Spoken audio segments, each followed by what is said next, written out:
Hi hello friends, இன்றைக்கி நம்ம சேனலில் பார்க்க போகிறது இன்னையிலேருந்து நம்ம 5th ஸ்டாண்டர்ட் புக் பார்க்க போகிறோம். 5th standard maths book. அதில் ஃபஸ்ட்டு வடிவியல் பாடம், அதை பற்றி பார்க்கலாம். அதில் ஒவ்வொன்றுக்கும் பண்புகள் கொடுத்துருக்கு. அதை நீங்கள் நல்லா வாட்ச் பார்த்துக்கோங்க. எல்லாத்துக்குமே கனசதுரம், கனசெவ்வகம் அது மாதிரி எல்லாத்துக்குமே கொடுத்துருக்கு.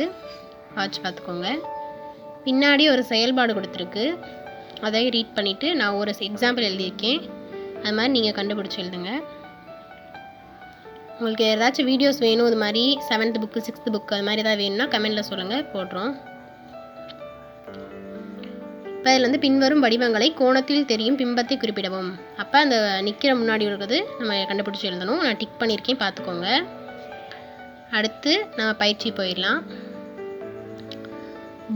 பால் வந்து கோள வடிவம். இது வந்து சிலிண்டர் மாதிரி இருக்குது, அது உருளை வடிவம். கனசதுரம்,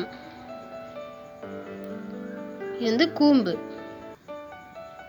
இது வந்து கனசெவ்வகம். இது மாதிரி நம்ம மார்க் பண்ணுறது தான் ஈஸி தான். உங்கள் குழந்தைங்களுக்கு எல்லாருக்கும் சொல்லிக் கொடுங்க, சதுரம்னா என்ன, கனசதுரம்னா என்ன அப்படின்னு. பின்வரும் கூற்றுக்கள் சரியா தவறா என்று எழுதுக. கனசதுரமானது 6 சதுர முகங்களை கொண்டது. சரி. அந்த பண்புகளில் ஒவ்வொன்றா கொடுத்துருக்கு, ரீட் பண்ணிக்கோங்க. ஒரு கூம்பின் உயரம் சாயிரமும் சமம். தவறு, சமம் அல்ல.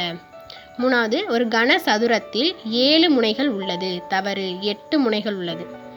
அடுத்து 4வது, ஒரு உருளையில் மேல்பரப்பிலும் கீழ்பரப்பிலும் சமதளங்கள் உள்ளன. சரி. கோளம் ஒரு முப்பரிமாண வடிவம். சரி. இந்த மாதிரி வீடியோஸ் உங்களுக்கு வேணும்னா சொல்லுங்கள். தேங்க்ஸ் ஃபார் வாட்சிங்.